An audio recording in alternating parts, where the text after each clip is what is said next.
Adamu yari afite umugore mbere ya Eva. Uwo mugore yitwaga Lilitha, umuntu udasanzwe, umugore wuzuye amabere watumye Imana ndetse n'abantu n'ibindi biremwa byose hamwe bisanga mu mubiri wo kumujya impaka. Dukurikije inkuru za kera, Lilitha yari mbere ya Eva ndetse mbere y'uko icyaha cyo kurya imbuto y'icyiza n'ikibi kibaho.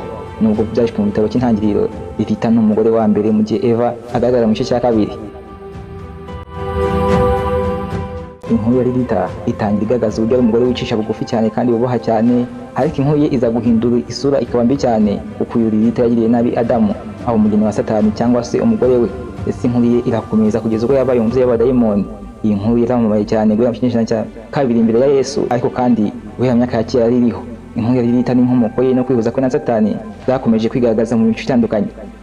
Tega amatwi neza, njyewe ni Samuka Kidabu ugiye gusobanura byose. Ntiwibagirwe gukora Sabscibe kugira ngo uzajye uhita ugerwaho n'ibiganiro byacu bigisohoka. Mu ntangiriro nk'uko bimwe mu bitabo bibivuga, Lilitha yari imbere ya Eva. Gusa muri Bibiliya igice cya mbere cy'intangiriro kivuga ko Imana yaremye umugabo n'umugore icyarimwe, bose ikabaremera rimwe. Mu gihe igice cya kabiri cy'intangiriro gisobanura iremwa rya Eva avanywe mu rubavu rwa Adamu. Iri tandukaniro ryatumye habaho ibisobanuro bitandukanye abantu bashingiraho basobanura uyu mugore Lilitha. Bitandukanye na Eva, Lilitha yaremwe mu butaka bumwe na Adamu, bisobanuye ko we na Adamu banganaga kandi bafite uburenganire bungana.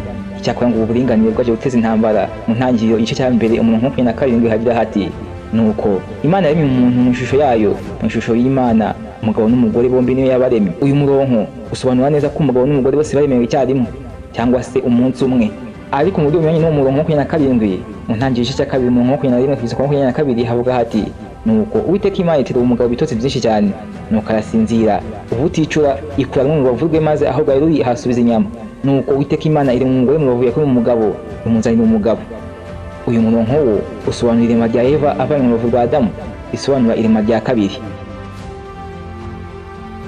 Gusa ubumenyi n'ubusesenguzi bigezweho bya Bibiliya bitanga igitekerezo cy'uko igitabo cy'intangiriro ari uruhurirane rw'inyandiko nyinshi zibumbiye hamwe, hakaba ariyo mpamvu hashobora kubaho kwivuguruzamo guke. Ariko nk'uko nabyisomeye, nubwo igitabo cy'intangiriro gisobanura mu buryo butandukanye bijyanye n'irema, nta na hamwe kivuga kuri uyu mugore Lilitha muri Bibiliya rwose, ntaho rwose.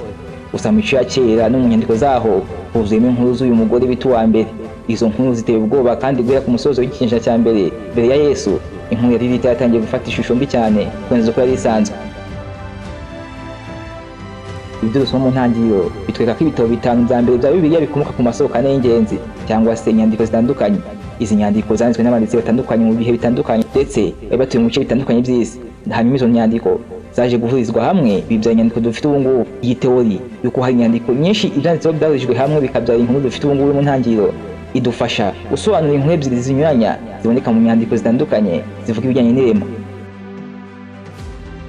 Dukurikije inyandiko yo mu Bayahudi yo ku kinyejana cyo hagati yitwa Ben Sara, Lilitha yari umugore wa mbere wa Adamu.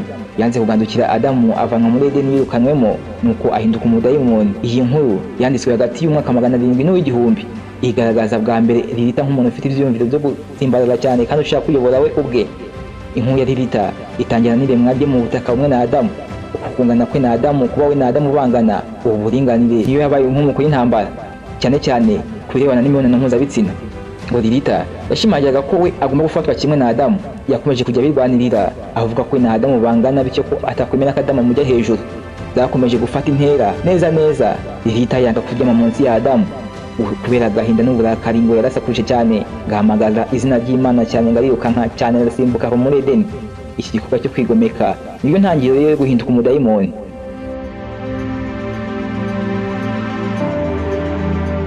Kugira ngo tumenye neza inkomoko ya Lilitha, reka dusubire inyuma mu myaka irenga 500 kugeza twinjiye muri Sumeri, imwe mu mico ya kera cyane. Abasumeri batuye muri Irani ya none, bafite imigenzo ndetse n'imigani n'amakabirizo byashoboka ko byatumye iyi nkuru Lilitha igira agaciro. Mu ntangiriro Lilitha ntabwo ari umuntu wigometse gusa, ahubwo yari mu bwoko bw'abadayimoni b'umuyaga bashobora kwihindura nk'inkubi y'umuyaga. Ubu bwoko bw'abadayimoni muri Sumeri babita Lilithu. Ba Lilithu bafatwa nk'imyuka mibi cyane y'umwijima ikunda kugenda nijoro cyangwa se ku manywa, ariko bakagendera mu muyaga. Bemeraga ko ari wateza ibyago bitandukanye harimo indwara n'urupfu. Ijambo Lilitha ubwaryo risobanura isano ry'ijoro cyangwa se ikiremwa cy'ijoro cyangwa se igikoko cy'ijoro. Ibi ngibi bikaba bigaragara mu nyandiko mu nzandiko za mbere zanditswe kuri uyu mugore Lilitha. Izina Lilitha rigaragara bwa mbere mu nyandiko y'Abasumeri yitwa Inanna n'igiti cya Huparu. Muri iyi nkuru Inanna, imana y'urukundo n'intambara, yita cyane ku giti kiba ari icumbi y'ibiremwa bitandukanye harimo n'uyu nguyu Lilitha. iyi mana y'urukundo ngo ivumera iki giti kandi cyajya kuma ikagishyiraho umwuka wacyo kikongera kikaba kizima. Ngo uretse ibindi biremwa byari bicumbitsemo ngo akenshi imana Anana yakoraga ibi ngibi kubera Lilitha. Lilitha avugwa nk'umukobwa w'umukara utuye munsi y'igiti. Inkuru ikomeza igira iti nuko Inana asanga igiti cyaranduwe n'umugezi wa Frati wagitembanye maze aragiterura gisubiza mu busitani bwe. Yari yizeye ko azagikuramo intebe n'igitanda. Icyakora icyo giti cyaje kuba icumbi ry'inzoka mu mizi yacyo, inyoni zigira inzu mu mashami yacyo, na Lilitha munsi y'icyo giti. Nuko Gilgamesh intwari izwi cyane aje gufata imana Inana, yica inzoka, yirukana inyoni, maze ahungana Lilitha amujyana mu butayu. Lilitha akomeza kumvikana nk'ufitanye isano n'ibihunyira kuko izina rye akenshi risobanurwa nk'igikoko cy'ijoro cyangwa se igihunyira gitaka. Izina rya siyansi ry'igihunyira gito Athene Nokitia rifitanye isano na Lilitha. Ibi ngibi bigaragaza ko izina Lilitha n'igihunyira ari ibintu bifitanye isano. Mu mico myinshi ya kera ibihunyira byonwaga nk'ibimenyetso cyangwa se intumwa z'urupfu kandi nk'ibiremwa bidasanzwe. Muri kamere y'ibihunyira yo kuba bikunda ijoro, birya nijoro, bigenda nijoro, byose hamwe n'amahane yabyo adasanzwe byatumye biba ibimenyetso bisanzwe bya Lilitha. Byarangiye abantu mu mico itandukanye bamuhuje n'ijoro n'umwijima. Iyi sano y'ikimenyetso hagati ya Lilitha n'ibihunyira yakomeje kugira ingaruka ku buryo abantu bamufataga ndetse no mu nyandiko no mu migani ya kera cyane.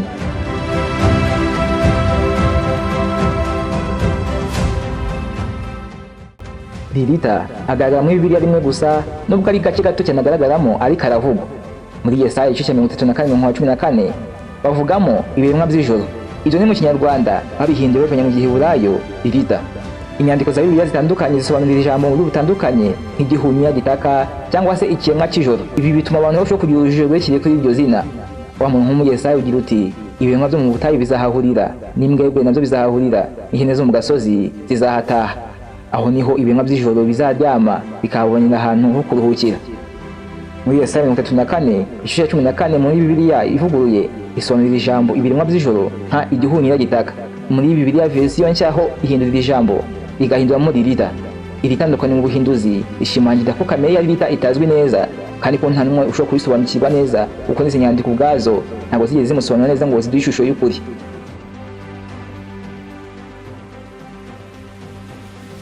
Mu nyandiko za Bibiliya isu ya Lilitha nk'idayimoni igaragara cyane mu nyandiko zizwi ku izina rya ururimbo rw'umunyabwenge.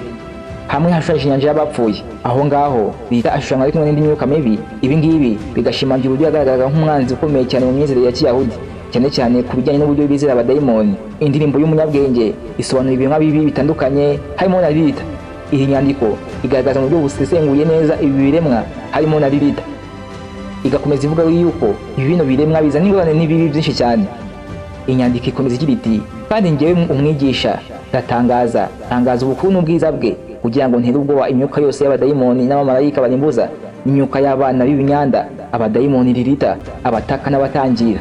Uyu murongo ushimangira ko neza ko Lilitha afitanye isano ya hafi n'isenyuka ry'ibintu. Aya magambo ashimangira cyane cyane izina rye nk'umudayimoni. Mu bitabo bya Timodi yo muri Babuloni Lilitha agaragara nk'umudayimoni w'ijoro urya abagabo n'abana b'impinja. Ibi ngibi bigaragara mu nyandiko za Shabati 150 rimwe B na Nidaha 24 B. Muri ibi bitabo byombi bimushushanya nk'ikiremwa gifite amababa, gifite isura y'umuntu, giteye ubwoba mu ijoro kandi kigira uruhare rugaragara mu rupfu rw'impinja. Muri Shabati 150 rimwe B handitsemo ngo mugabo ntibyemewe kuryama wenyine mu nzu uko Lilitha ashobora kugufata. Aya magambo yerekana ko Lilitha ashobora kugira nabi abantu b'abanyantege nke cyane batishoboye. Muri Nidaha 24 Lilitha asonzwa nk'umudayimoni w'umugore ufite amababa, ishimangira imbaraga zidasanzwe kandi ziteye ubwoba. Mu migenzo y'ubupfumu muri Mesopotamiya yo hagati ya 500 na 700 harimo inyandiko zigaragaza amarozi arwanya Lilitha. Ibi ngibi ni ibimenyetso bigaragaza ko uburyo ubwoba bwatejwe na Lilitha bari bibasiye imibereho ya buri munsi y'abantu b'icyo gihe, kuko abantu bashakaga kwirinda ububi bwe batangiye gutekereza ibyamurwanya. Umwe muri iyo mizingo y'ubupfumu ifite inyandiko yo mu Kigiriki ivuga ko yagenewe kurwanya Lilitha n'indi myuka mibi. Iyo nyandiko akenshi yashyiragamo amazina y'amarozi yihariye agenewe kurinda urugo. Ibi ngibi bikagaragaza uburyo ubwoba bwazengereje abantu bitewe n'uyu mugore Lilitha. Ku ngamba zihanitse cyane abantu bakoraga imigenzo myinshi kugira ngo barinde umutekano wabo n'uw'umuryango wabo. Igitabo cyo mu kinyejana cyo hagati cyitwa inyuguti ya Benisara gitanga inkuru irambuye kandi ikomeye cyane kuri uyu mugore Lilitha. Muri iki gitabo agaragara nk'urwanya Adamu, avuga izina ry'Imana ritavugwa, ahunga Edeni iyo ahuye n'abamarayika ngo agenamo amasezerano yo kureka abana b'impinja bambaye amarozi arinda. Ibi ngibi bishimangira uruhare rwe rwa kabiri rutuma afatwa nk'umugore w'ishega n'umudayimoni. Iyi nyandiko irarambuye cyane, igaragaza neza intambara hagati ya Adamu na Lilitha, uburyo ngo Lilitha yanze kugandukira Adamu ava muri Edeni atangira ubuzima bushya nk'umudayimoni, maze ngo Imana yohereza abamarayika batatu, Sinoyi, Sansonoyi na Semangevori kumugarura. Ariko ngo aranga neza ngo arabasembera, ahubwo ngo yemera kumvikana nabo ko atazigera agirira nabi abana b'impinja bambaye amarozi hamwe n'abandi bana bitwa amazina y'abamarayika. Iyi nkuru ntabwo isobanura gusa kuva kwa Lilitha muri Edeni, ahubwo yabaye ishingiro rya teolojiya bahimba ikoreshwa ry'amarozi arinda mu mico y'Abayahudi. Mu nyandiko za Kabara ntazo hari, Lilitha agaragazwa nk'ufite imbaraga nyinshi cyane zidasanzwe, aba ari umugore wa Satani n'ikimenyetso cy'imbaraga z'abagore ziteje akajagari zirwanya kandi gahunda y'Imana. Inkuru ye iravangavanze n'insanganyamatsiko z'ubucunguzi n'ubuhanuzi bwa Mesiya bishushanya uruhare rwe rutoroshye mu butunzi bw'Abayahudi. Igitabo cya Zohari cyanditswe mu kinyejana cya 13 ni igitabo shingiro cy'ubutunzi bw'Abayahudi. Muri iyi nyandiko Lilitha asobanurwa nk'ikiremwa cy'ikidayimoni cyoshya abagabo kandi kigira nabi abana. Asobanurwa kandi nk'umugore wa Samueli, umwami w'abadayimoni, kandi agaragaza cyane uruhare rwe mu ntambara y'ijuru hagati y'icyiza n'ikibi. Uburyo Zohari yaremeye Lilitha ishusho ry'imigaragarire zatumye tugira urujijo rukomeye cyane ku miterere nyayo y'umugore n'uwari we mu by'ukuri, kuko benshi bajya bamusobanura mu buryo butandukanye, kuko inyandiko nyinshi zimwerekeyeho zikomeza kuvuguruzanya. Mu muco wa none Lilitha afatwa kenshi nk'ikimenyetso cy'ubushobozi bw'abagore n'uburyo bwiza bwo kwigomeka. Izina rye riratangaje cyane ndetse rikoreshwa cyane n'abakobwa muri Amerika ya none, kudahora hamwe ndetse no guhindura imibereho n'urugero rwabamo. Abantu benshi bakomeje kumufata nk'umuntu w'intwari, urugero rwa benshi rwo guharanira uburenganzira bwabo, ndetse yabasigiye urugero rwo kwemera kwihindura icyo utari cyo. Yavuye muri paradizo ava mu ishusho yo kuba umuntu mwiza aba umudayimoni, ndetse yakomeje kwihindagura ava kuba umudayimoni wa kera ahubwo aba ikimenyetso cy'ubugore, intwari ikomeye cyane y'abagore, kwemera kudategekwa.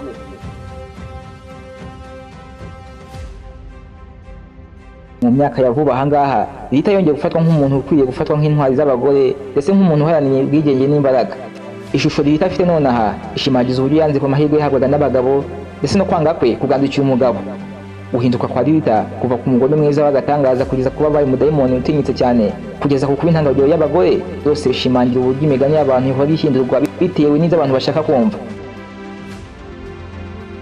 Inkuru ya Lilitha ni uruhererekane rw'imigani mu myaka ibihumbi n'ibihumbi, ndetse igize idini n'umuco kuva ku nkomoko ye muri Sumeri kugeza mu kinyejana cyo hagati aho yasobanuwe nk'idayimoni kugeza n'ubu ngubu.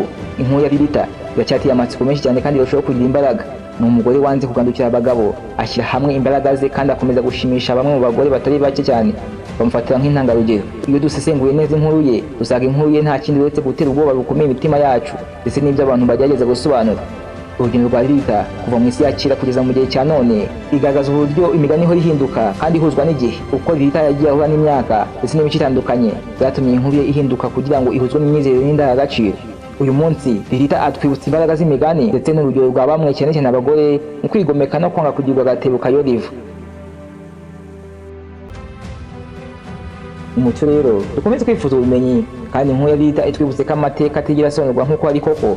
Binyuze mu nkuru ya Lilitha tugira ubushishozi bwo gusobanukirwa urujijo rw'imyizerere y'abantu, ushaka kugaragaza uburinganire ndetse n'imbaraga za kigore, ndetse n'ubusabane buhuza abantu ku bw'imigani. Uko inkuru ya Lilitha isubiwemo irahinduka. Ibi ngibi bikaba bigaragaza uburyo imyumvire yacu ihora ihinduka uhereye ku buryo twumva isi ndetse n'inkuru tugenda twumva mu matwi yacu. Uburyo inkuru ya Lilitha yagiye ihinduka yatumye bamwe babona nk'idayimoni ry'umugore, abandi babona nk'urugero rwiza rwo kwigomeka cyangwa se umuntu w'imbaraga. Umurage wa Lilitha urakomeza n'ubu ngubu, kandi uzakomeza no mu buzukuru bacu no mu buzukuruza ndetse no mu buvivi n'ubuvivure. Iyi nkuru ya Lilitha itwibutsa uburyo ubwenge bwacu bufite ubushobozi bwo guhanga ibintu bidafatika kugeza tubibonye nk'ibifatika nyamara atari byo. Ese byagenda bite niba iyi nkuru twamaze igihe kinini twizeye ibijyanye n'uyu mugore wa mbere wa Adamu yari inkuru y'impimbano yubatswe neza cyane? Bona umugore wa mbere nyawe yari umuntu urwanya cyane, ufunga umutwe kandi udasanzwe, umuntu wavuye muri Edeni mu buzima bwiza cyane bwa paradizo, atari ko ashutswe ahubwo ari ukubera ko yanze kuganduka ndetse no kwemera guhabwa amategeko yo gukurikiza nta kugoragoza. Njyewe rero ni Sabscibe izira kwa ikintu gishya wize uyu munsi. Niba hari icyo wizeye kanda like kuri iyi video uyisangize n'inshuti zawe. Ushobora natwe kudusangiza icyo uzi usiga igitekerezo cyawe hano munsi, kandi ntugende ngo wibagirwe gukora Sabscibe kuri iyi channel yacu kugira ngo ubone ibindi biganiro byinshi by'ubumenyi no kwishima. Murakoze cyane rero, tuzakomeza guhurira no mu zindi video.